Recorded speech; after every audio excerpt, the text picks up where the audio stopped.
નમસ્કાર, મંતવ્ય ન્યૂઝમાં આપનું સ્વાગત છે। મેટ્રો 10 સાથે હું શ્રીનલ। અમદાવાદથી સમાચાર સામે આવી રહ્યા છે। અમદાવાદથી કોંગ્રેસ પ્રવક્તા પાર્થિવ રાજસિંહ કઠવાડાના આક્ષેપો સામે આવી રહ્યા છે। તો કોંગ્રેસના પ્રવક્તાએ આક્ષેપ કર્યા છે। પાર્થિવ રાજસિંહ કઠવાડાએ આક્ષેપ કર્યા છે દાહોદમાં બાળકીના હત્યારા આચાર્યનું ભાજપ સાથે કનેક્શન હોવાના આક્ષેપ કર્યા છે। તો ચૂંટણીમાં ભાજપના પ્રચારથી લઈને સંઘ વીએચપીના કાર્યક્રમોમાં આચાર્યની હાજરી હતી। નરાધમ આચાર્ય ગોવિંદ નટ રાજકીય વ્યક્તિ હોવાના પાર્થિવ રાજસિંહે આક્ષેપ કર્યા છે। ગોવિંદ નટના સંઘના શિબિરમાં ભાગ લેતા ફોટાને લઈને પણ તેમણે આક્ષેપ કર્યા છે। તો ગોવિંદ નટે વિશ્વ હિન્દુ પરિષદની શિબિરમાં પણ ભાગ લીધો હતો। ત્યાં તેમને જોવા મળ્યા હતા। નરાધમ આચાર્યના નામે 3 થી વધુ ફેસબુક એકાઉન્ટ હોવાના પણ આક્ષેપ થઈ રહ્યા છે। પૂર્વ મંત્રી અર્જુનસિંહ ચૌહાણ જોડે નરાધમની બેઠકનો ફોટો પણ સામે આવ્યો છે। તો ચૂંટણીમાં ભાજપના પ્રચારથી લઈને સંઘ વીએચપીના કાર્યક્રમોમાં આચાર્યની હાજરીને લઈને આક્ષેપો કરવામાં આવ્યા છે। પાર્થિવ રાજસિંહ કઠવાડાએ આક્ષેપ કર્યા છે નરાધમ આચાર્ય ગોવિંદ નટ એ રાજકીય વ્યક્તિ છે। તો અમદાવાદમાં કોંગ્રેસના પ્રવક્તા પાર્થિવ રાજસિંહ કઠવાડાએ આક્ષેપો કર્યા છે। દાહોદમાં બાળકીના હત્યારા આચાર્યનું ભાજપ કનેક્શન હોવાનું સામે આવી રહ્યું છે। તો ચૂંટણીમાં ભાજપના પ્રચારથી લઈને સંઘ વીએચપીના કાર્યક્રમોમાં હાજરી હોવાના પણ આક્ષેપ કર્યા છે। સાથે જ નરાધમ આચાર્ય ગોવિંદ નટ રાજકીય વ્યક્તિ હોવાના પણ પાર્થિવ રાજસિંહે આક્ષેપ કર્યા છે। તો ગોવિંદ નટના સંઘના શિબિરમાં ભાગ લેતા ફોટા પણ સામે આવી રહ્યા છે। ગોવિંદ નટે વિશ્વ હિન્દુ પરિષદની શિબિરમાં પણ ભાગ લીધો હતો। તેમને ભાગ લેતા ત્યાં જોવા મળ્યા હતા। નરાધમ આચાર્યના નામે 3 થી વધુ ફેસબુક એકાઉન્ટ હોવાનું પણ સામે આવ્યું છે। તો પૂર્વ મંત્રી અર્જુનસિંહ ચૌહાણ જોડે પણ નરાધમની બેઠકનો ફોટો સામે આવ્યો છે। પણ ધર્મની હોય એ 6 વર્ષની દીકરીના માતા પિતા ઉપર શું વીતી રહ્યું હશે એ એમના માતા પિતા જ સમજી શકશે। આ બીજું એક ચિત્ર છે જેમાં સરકારના પૂર્વ મંત્રી જોડે બેઠા છે આરોપી જેનું નામ છે ગોવિંદ નટ। આ આરોપી પોતે ગુજરાત રાજ્યના પૂર્વ મંત્રી જોડે બેઠા છે જેમની ઉપર પણ ભૂતકાળમાં આ પ્રકારની મહિલા વિરોધના ગુનાની ફરિયાદ નોંધાયેલી છે। એટલે સ્પષ્ટ આ દર્શાવે છે કે ભારતીય જનતા પાર્ટીની કથની અને કરણીમાં બહુ ફેર છે।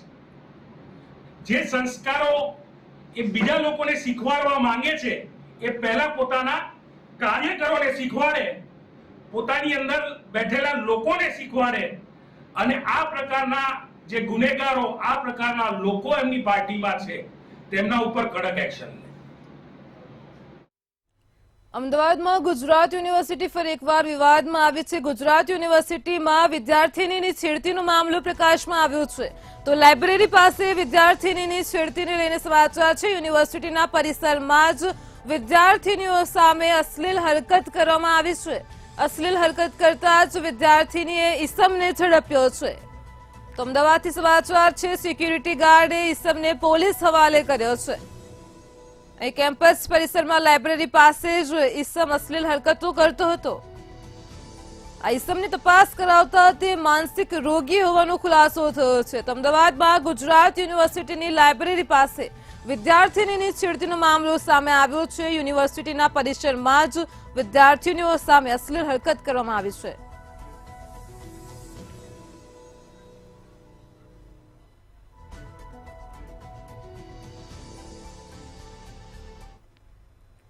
અમદાવાદમાંથી નશાકારક કપ સિરપનો જથ્થો ઝડપાઈ ગયો છે। સમાચાર સામે આવી રહ્યા છે। અમદાવાદના જમાલપુર દરવાજા પાસેથી નશાકારક કપ સિરપનો જથ્થો ઝડપાયો છે। તો જમાલપુર દરવાજા નજીકથી આ ઝડપાયો છે સિરપનો જથ્થો। નશાકારક સિરપનો જથ્થો ઝડપાયો છે। ગાયકવાડ હવેલી પોલીસે મળેલી બાતમીના આધારે તપાસ કરી હતી। આ તપાસમાં પ્રતિબંધિત 197 જેટલી કપ સિરપની બોટલો મળી આવી છે। તો મુદ્દામાલ સાથે 55 વર્ષીય શરીફ ખાન પઠાણ નામના આધેડની પણ પોલીસે ધરપકડ કરી લીધી છે। આરોપીને 2021માં પણ આવા જ ગુનામાં હવેલી પોલીસે ઝડપ્યો હતો। આરોપી અગાઉ 3 વર્ષ આ જ કેસમાં જેલમાં બંધ હતો। તો જાન્યુઆરી 2024માં જેલમાંથી બહાર આવીને ફરીથી આરોપીએ આ જ કામ શરૂ કર્યું હતું. કફ સિરપ જુહાપુરાના અરબાઝ પઠાણ નામના યુવક પાસેથી લાવીને વેચતો હતો.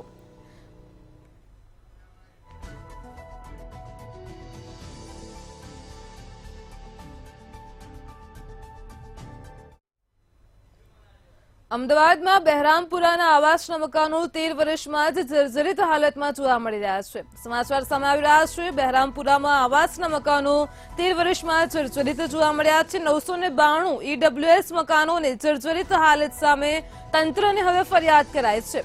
વર્ષ 2011માં ₹25.30 કરોડના ખર્ચે આવાસ તૈયાર થયા હતા. નવા બાંધકામની 40 વર્ષની સ્ટેબિલિટીની ગેરંટી અપાઈ હતી. તો અમદાવાદથી સમાચાર સામે આવ્યા છે. બહેરામપુરામાં આવાસના મકાનો 13 વર્ષમાં જ જર્જરિત હાલતમાં જોવા મળી રહ્યા છે. 992 ઈડબ્લ્યુએસ મકાનોને જર્જરિત હાલત સામે તંત્રને ફરિયાદ કરાઈ છે. અનેકવાર ફરિયાદો કરવા છતાં પણ તંત્ર આંખ આડા કાન કરતું જોવા મળી રહ્યું છે. વર્ષ 2011માં જ 25 કરોડના ખર્ચે આવાસ તૈયાર થયા હતા. તો નવા બાંધકામની 40 વર્ષની સ્ટેબિલિટીની ગેરંટી પણ અપાઈ હતી, પરંતુ માત્ર 13 વર્ષમાં જ આ આવાસના મકાનો જર્જરિત હાલતમાં જોવા મળી રહ્યા છે.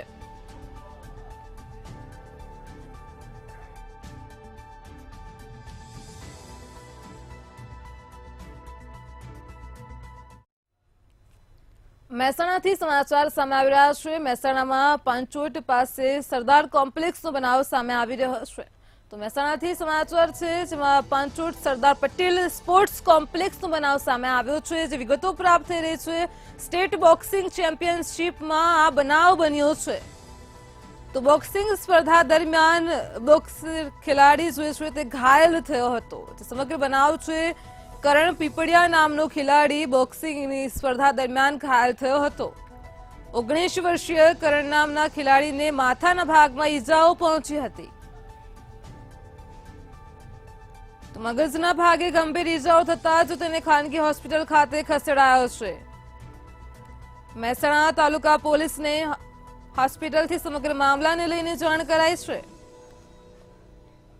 તો આજ મુદ્દે આપણી સાથે સંવાદદાતા અલ્પેશ ફોનલાઈન પર જોડાઈ ગયા છે. જી અલ્પેશ, મહેસાણાથી બનાવ સામે આવ્યો છે, એક બોક્સર ખેલાડી ઘાયલ થયો છે. હાલ તેની શું હાલત છે અને શું છે સમગ્ર મામલો? નિરાલી ચોક્કસ જણાવી દઉં કે પાંચોટ સરદાર પટેલ સ્પોર્ટ્સ સંકુલ કોમ્પ્લેક્સમાં 3 દિવસની સ્ટેટ બોક્સિંગ ચેમ્પિયનશિપ હતી અને તેમાં સ્ટેટ બોક્સિંગ ચેમ્પિયનશિપમાં બનાવ છે અને બોક્સિંગ સ્પર્ધા દરમિયાન બોક્સિંગ ખેલાડીને ઘાયલ થયો હતો અને કરણ ભરતભાઈ પિંપળિયા નામના ખેલાડી ઘાયલ થવાથી બ્રેન ડેડ થયું હતું અને 19 વર્ષીય કરણ નામના ખેલાડીને માથાના ભાગમાં ઈજાઓ થઈ છે અને મગજના ભાગે ગંભીર ઈજાઓ થતા ખાનગી હોસ્પિટલ ખસેડવામાં આવ્યો હતો અને મહેસાણા તાલુકા પોલીસને આ મામલે જાણ કરવામાં દવાખાનાથી આવી હતી અને મહેસાણા સારવાર બાદ તેને ઘાયલ ખેલાડીને સુરત ખસેડાયો હતો. જી અલ્પેશ, સમગ્ર માહિતી બદલ આપનો આભાર.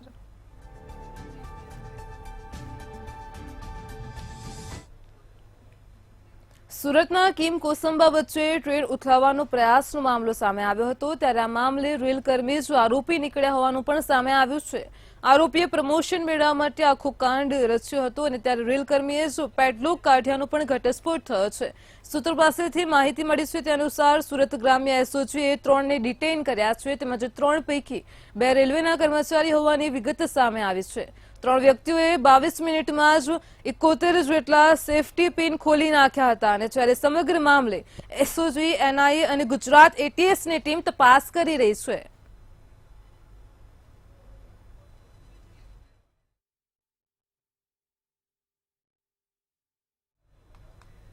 રાજકોટમાં આવેલ મારવાડી યુનિવર્સિટી ફરી એકવાર વિવાદમાં આવી છે. યુનિવર્સિટીની હોસ્ટેલમાં રહેતી એક વિદ્યાર્થીની અન્ય વિદ્યાર્થીનીનો સ્નાન કરતો વિડીયો બનાવીને તેને વાયરલ કરતા જ હોબાળો મચ્યો છે.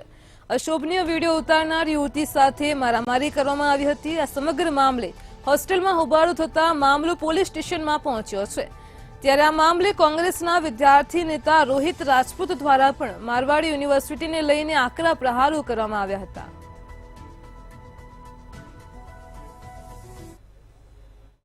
રાજકોટની મારવાડી યુનિવર્સિટી ફરી એક વખત વિવાદમાં આવી છે. સીધા જ આપણે દ્રશ્ય દેખાડવા માંગીશ રાજકોટની મારવાડી યુનિવર્સિટીના દ્રશ્યો કે જ્યાં ગઈકાલે જ હોસ્ટેલના રૂમમાં બે યુવતી વચ્ચે ઝઘડો થયો હતો અને ખાસ તો એક યુવતી જે છે તે અન્ય યુવતીનો વિડીયો છે તેને ઉતાર્યો હતો, બીજી યુવતીને મોકલ્યો હતો.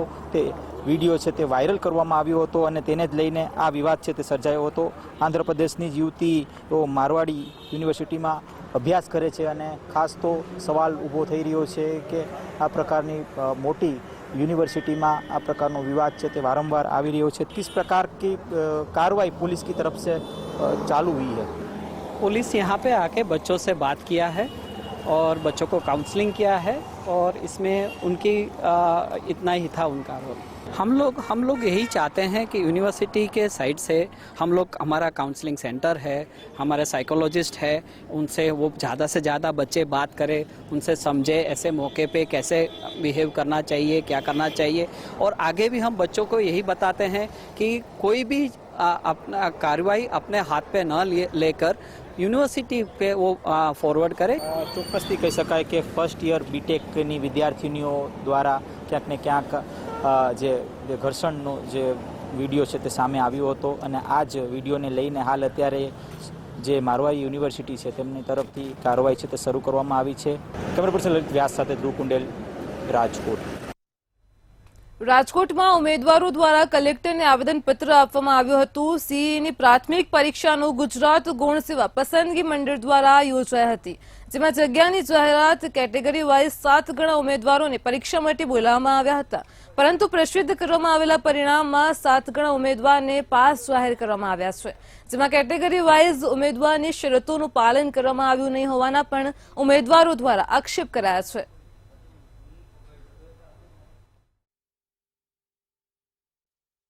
ગુજરાત ગૌણ સેવા પસંદગીનું હમણાં સીસીનું રિઝલ્ટ આપવામાં આવ્યું છે પ્રી એક્ઝામ માટે કે કોણ કોણ મેન્સ માટે ક્વોલિફાય થયું છે।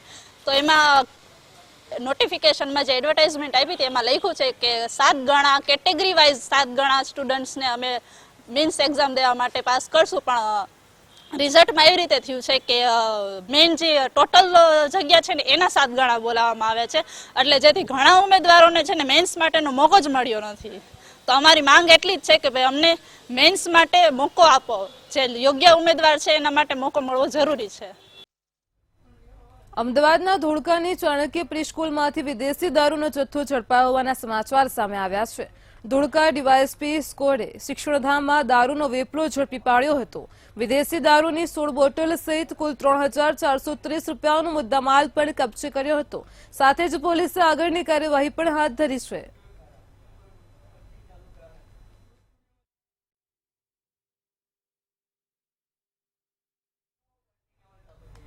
અમદાવાદના બાવળા નગરપાલિકાના બંધ પડેલ ફાયર વાનના એન્જિનની ચોરી થઈ હોવાનું સામે આવ્યું છે। બાવળાના સામાજિક કાર્યકર મયુરધ્વજસિંહ ડાભીએ એન્જિન ચોરી થઈ હોય તેવું માલુમ પડ્યું હતું, તો સામાજિક કાર્યકરે આક્ષેપ કર્યો છે કે નગરપાલિકાએ બનાવેલા 5 વર્ષથી બંધ હાલતમાં પડેલા કોમ્પ્લેક્સમાં છેલ્લા 1 વર્ષથી ફાયર વાન બંધ હાલતમાં પડ્યું છે, તેનું એન્જિન ચોરી થયું છે। આ બાબતે નગરપાલિકાને જાણ કરવામાં આવી છે, પરંતુ હજુ સુધી કોઈ પણ નગરપાલિકા દ્વારા ફરિયાદ પણ અપાઈ નથી।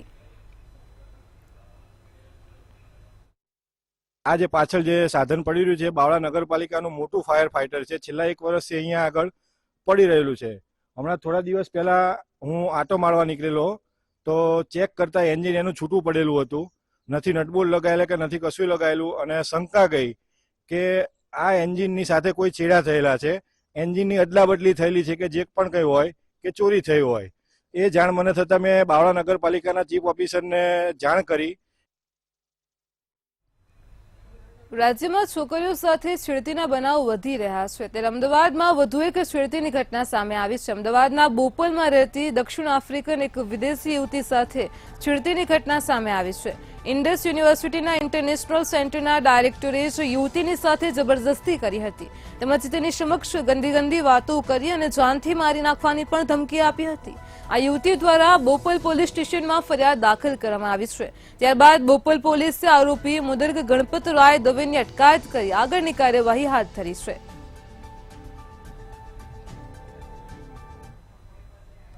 એ જગ્યાએ જ આ વ્યક્તિએ એમની સાથે મિસબિહેવ કરેલું અને ઇલિસિટ લેંગ્વેજમાં વાત કરેલી અને ટચ કરેલું. એના આધારે એમની ઉપર BNS કલમ 74, 79, 78(2) અને 351(3) મુજબ FIR નોંધવામાં આવેલી. બેનની FIR નોંધ્યા બાદ તાત્કાલિક જ જે જાણ થઈ કે આ જગ્યાએ આ વ્યક્તિ રહે છે અને એને ઓળખે છે, એટલે તરત જ એને પકડી પાડવામાં આવેલો છે.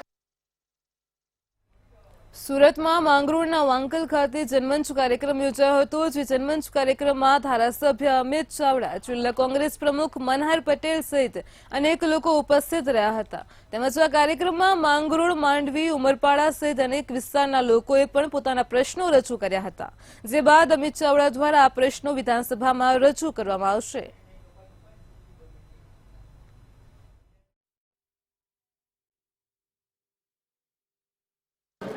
આજે સુરત જિલ્લામાં વાંકલ ખાતે જનમંચનો કાર્યક્રમનું આયોજન થયું ને તમે જોઈ શકો છો કે મોટી સંખ્યામાં લોકો ઉપસ્થિત રહી પોતાની સમસ્યાઓ, પ્રશ્નો, સરકારનો ભ્રષ્ટાચાર ને ગેરવહીવટ ઉજાગર કર્યો છે.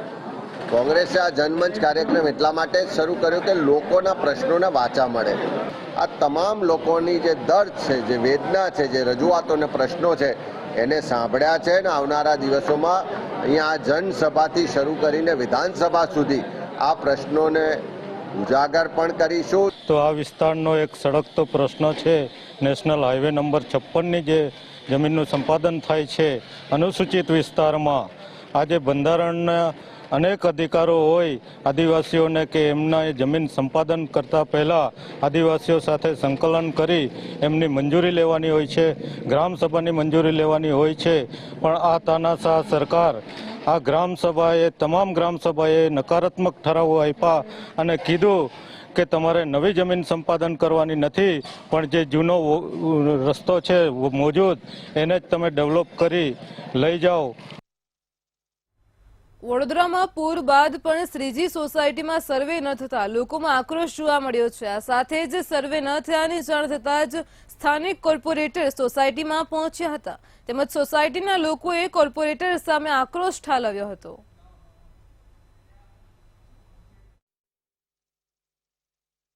મારો પ્રશ્ન એક જ, બરાબર, કે આજે આટલું બધું નુકસાન થયું, આટલું બધું પાણી આવ્યું, આખા વડોદરામાં પાણી ફરી વળ્યું છે, ઘેરે ઘેર નુકસાન થયું છે.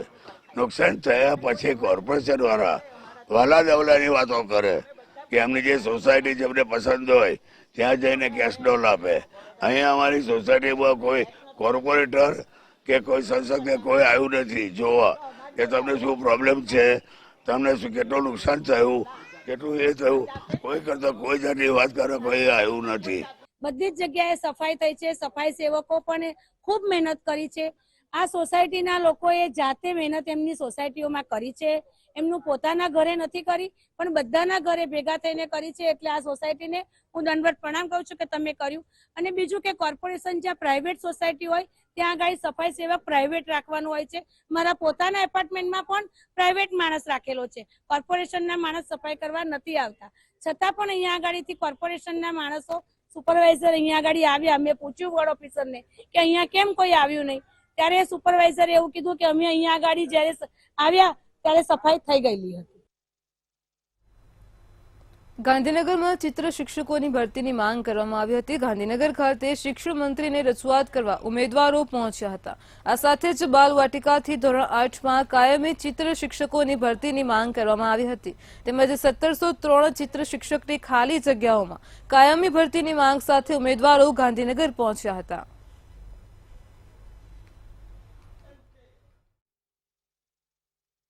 દર વર્ષે અમારી પરીક્ષા લેવામાં આવે છે માધ્યમિકમાં. 2011 હોય, 2014 હોય, 2016 હોય કે 2023 હોય, દર વખતે પરીક્ષા લેવામાં આવે છે, પણ ભરતી એક પણ થઈ નથી અત્યાર સુધી. અને આ વખતે જે NEP 2020 આવી છે એમાં એવો ઉલ્લેખ સ્પષ્ટ કર્યો છે કે દરેક સાક્ષરી વિષયની સાથે સાથે જે ચિત્ર વિષય છે, કોમ્પ્યુટર છે, આ બધા વિષયનો પણ સન્માન ન્યાય આપવામાં આવે. પણ સરકાર દ્વારા એ બી અમને કહેવામાં આવ્યું છે કે આ વખતે તમારો સમાવેશ કરીશું.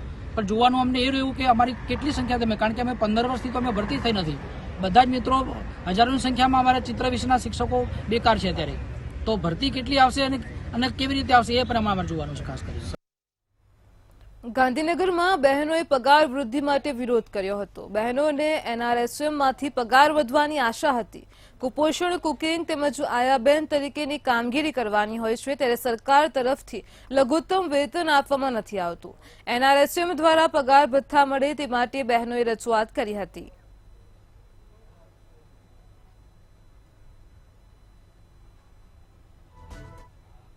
અમારી મુખ્ય માંગણી એ જ છે કે અમે NRSMમાં હતા પણ અમારો પગાર વધતો નથી અને 2017થી 2024 આવી છે 7,500 પગાર સુધી અત્યારે અમારું કોઈ પણ પગાર વધ્યો નથી અને અત્યારે અમે 12 કલાકની ડ્યુટી કરીએ છીએ. કુપોષણ મુક્ત કરવા માટે અમે અમારા બાળકો, અમારા પરિવારો, અમારી બધી બહેનો કુપોષણ મુક્ત થઈ રહી છે. સમાચાર સામે આવી રહ્યા છે. ગાંધીનગર અને અમદાવાદ વચ્ચે હવે કોળી સમાજનું શૈક્ષણિક ભવન બનશે. તો મહત્વના સમાચાર સામે આવી રહ્યા છે. કોળી સમાજનું શૈક્ષણિક ભવન બનવા જઈ રહ્યું છે. ગાંધીનગર અને અમદાવાદની વચ્ચે બનશે હવે કોળી સમાજનું શૈક્ષણિક ભવન. તો મંત્રી કુંવરજી બાવળિયાના નેતૃત્વમાં સીએમને પ્રતિનિધિ મંડળ મળ્યું છે. સીએમ ભૂપેન્દ્ર પટેલે સકારાત્મક અભિગમ પણ આપ્યો છે. તો સીએમ ભૂપેન્દ્ર પટેલે ટ્રસ્ટને જમીન વહેલી તકે મળે તેમ પણ જણાવ્યું છે. શૈક્ષણિક ભવન નિર્માણ માટે સરકાર વતી તમામ લાભ અપાશે. તો ગાંધીનગર અમદાવાદ વચ્ચે બનશે કોળી સમાજનું શૈક્ષણિક ભવન. સાવલી બસ સ્ટેશનમાં અનિયમિત બસને લઈને લોકો પરેશાન થઈ રહ્યા છે. સાવલીથી આણંદ કોલેજમાં ભણતા વિદ્યાર્થીઓ માટે બસ મૂકવામાં આવે છે, પરંતુ વિદ્યાર્થીઓની સંખ્યા વધારે હોવાથી બસ વધારવા માટે પણ માંગ કરાય છે. બસોનો સમય નિયમિત કરવામાં આવે તેવી પણ માંગ અખિલ ભારતીય વિદ્યાર્થી પરિષદ દ્વારા કરાય છે. તો સાવલી બસ સ્ટેશનમાં ડેપો ઇન્ચાર્જને આવેદનપત્ર આપીને તમામ રજૂઆત કરાઈ હતી.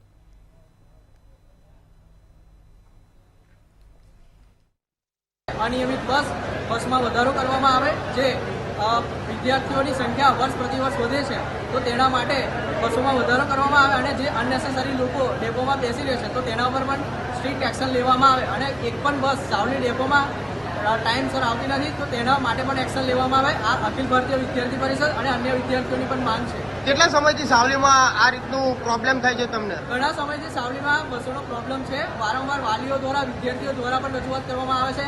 પાસમાં પણ તકલીફ આવે છે કે જે સર્વર ડાઉન થઈ જાય છે, સિસ્ટમ સ્લો થઈ જાય છે, તો તેને અપગ્રેડ કરવામાં આવે. અમદાવાદમાં Gujarat state cooperative marketing federation limited ગાંધીનગરની 63મી વાર્ષિક સાધારણ સભાનું આયોજન પંડિત દીનદયાળ ઉપાધ્યાય ઓડિટોરિયમ ખાતે કરવામાં આવ્યું હતું. આ સભામાં ઇફકોના ચેરમેન દિલીપ સંઘાણી તથા વાઇસ ચેરમેન બિપિન પટેલ ઉપસ્થિત રહ્યા હતા. તેમાં વાર્ષિક સાધારણ સભામાં ગુસ્કોમાં સોલે અત્યાર સુધી હાંસલ કરેલી સિદ્ધિઓ વિશે વિસ્તૃત ચર્ચા કરવામાં આવી હતી. ગુસ્કોમાં સોલે ચાલુ વર્ષમાં 4,357 કરોડનું ટર્નઓવર કરેલું છે. ગત વર્ષની જો વાત કરીએ તો ગત વર્ષે 69.34 કરોડનો નફો હતો અને તેની સામે ચાલુ વર્ષે 77.60 કરોડનો નફો છે. આ વર્ષે નફો દર વર્ષે વધતો જાય છે. 60 કરોડ જેટલો ગ્રોસ નફો ગુસ્કો માસોલે કર્યો છે. છેલ્લા ગુસ્કો માસોલ ત્યારથી ભારતીય જનતા પાર્ટીના પ્રતિનિધિત્વ આ બોર્ડ સંભાળ્યું ત્યારથી છેલ્લા 30-40 વર્ષથી જે ગોડાઉનો રિપેર નહોતા થયા, જે ઇન્ફ્રાસ્ટ્રક્ચર હતું રાજ્યના અલગ અલગ જિલ્લાઓનું, એ રિપેરિંગ નહોતા થયા. ગુજરાત એક્સ પોલીસ એસોસિએશન દ્વારા અંધજન મંડળ ખાતે આજરોજ દિવ્યાંગ બાળકોને સ્કૂલ બેગ તેમજ પોષણયુક્ત દૂધની બોટલનું વિતરણ કરાયું હતું. ત્યારે આ કાર્યક્રમમાં મુખ્ય મહેમાન તરીકે ગુજરાત પોલીસ દળના ભૂતપૂર્વ વડા SS ખંડવાવાલા ઉપસ્થિત રહ્યા હતા. જરૂરિયાતમંદ બાળકોને આ સંસ્થા ઘણા સમયથી અલગ અલગ પ્રકારની વસ્તુઓનું વિતરણ કરી રહી છે.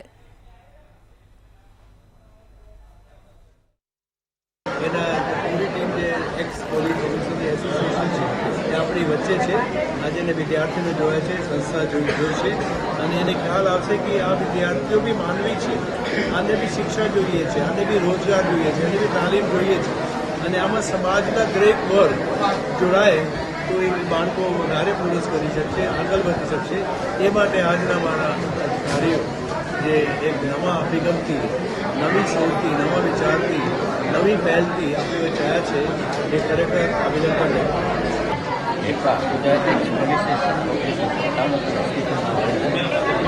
ગુજરાતના પોલીસના નિવૃત્ત કર્મચારીઓના કલ્યાણ માટે અમે કામ કરતા પેન્શનના એને અમે ધીરે ધીરે વિસ્તાર કરી અને સમાજના જે જરૂરતમંદ લોકો છે એની બી સેવા કરવાની બાકી વિદ્યાર્થીઓને બી દીધી છે, બાળકોને આપીએ છીએ. આજ અમે સ્કૂલમાં આવ્યા છીએ અને એમના બાળકો ભેગો અને એટલે કે અંધજન મંડળ કે જે ખૂબ જ નામના મેળવેલી સંસ્થા છે અમદાવાદ ખાતે, તેમાં તેના બાળકો, તેના સંચાલકો, તેના વહીવટકર્તાઓ સર્વે સાથે ઉપસ્થિત રહેવાનો ચાન્સ મળ્યો. સંસ્થાના બાળકોને એસોસિએશન તરફથી અમારા મિત્ર શ્રી NJ ઝાલા સાહેબના સહયોગથી તમામ બાળકોને સ્કૂલ બેગનું વિતરણ કરવામાં આવ્યું. અમારા પ્રમુખ સાહેબની ઈચ્છા અનુસાર બાળકોને પૌષ્ટિક દૂધની બોટલ પણ આશીર્વાદ રૂપે સાહેબ તરફથી અને સંસ્થા તરફથી આપવામાં આવી. જૂનાગઢમાં ભાજપના નેતાઓ એકબીજા ઉપર આક્ષેપો કરવાની એક પણ પળ ગુમાવવા ન માંગતા હોય તેવી સ્થિતિ સર્જાય છે.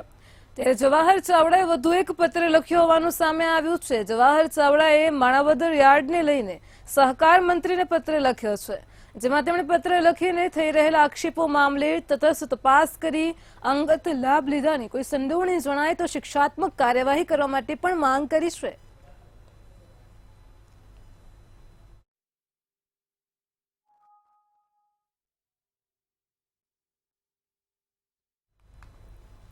રાજકોટના સમાકાંઠા વિસ્તારમાં 128 જેટલા આવાસો આપવામાં આવ્યા ન હોવાનું સામે આવ્યું છે.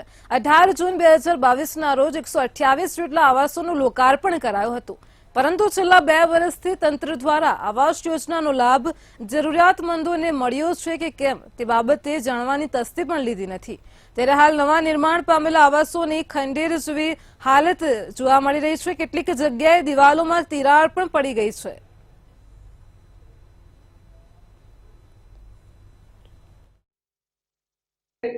બેદરકારી એટલા માટે હું નથી માનતો. બેદરકારી જો હોય તો જયારે બાંધકામ શરૂ થતું હોય ત્યારે બેદરકારી હંમેશા સાબિત થતી હોય.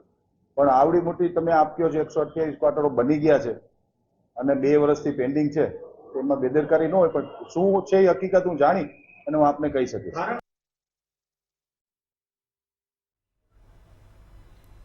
ભાવનગરમાં રાજકમલ કન્સ્ટ્રક્શન દ્વારા ઓવરબ્રિજનું કામ કરી રહેલા શ્રમિકો પાસે કોઈ સેફટીની વસ્તુઓ નથી.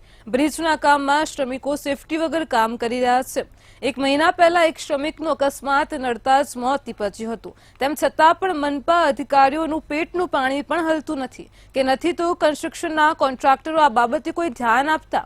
વારંવાર આવી ઘટનાઓ બનવા છતાં પણ તંત્ર આ શ્રમિકોની સેફટી બાબતે કોઈ કડક પગલાં લેતું નથી. કામ કરતા શ્રમિકોની સેફટી બેલ્ટ, હેલ્મેટ સહિતની વસ્તુઓ આપવામાં આવે તો કોઈના જીવનું જોખમ પણ ટળી શકે છે.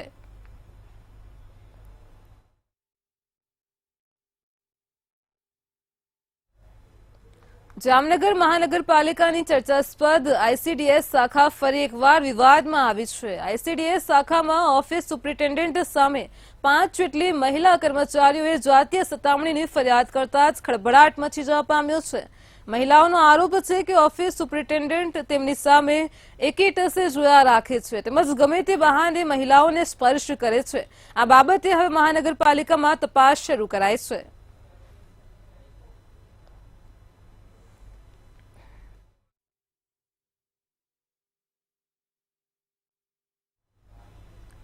મેટ્રો 10 માં હાલ આટલું જ. વધુ સમાચાર માટે જોતા રહો મંતવ્ય ન્યૂઝ. નમસ્કાર.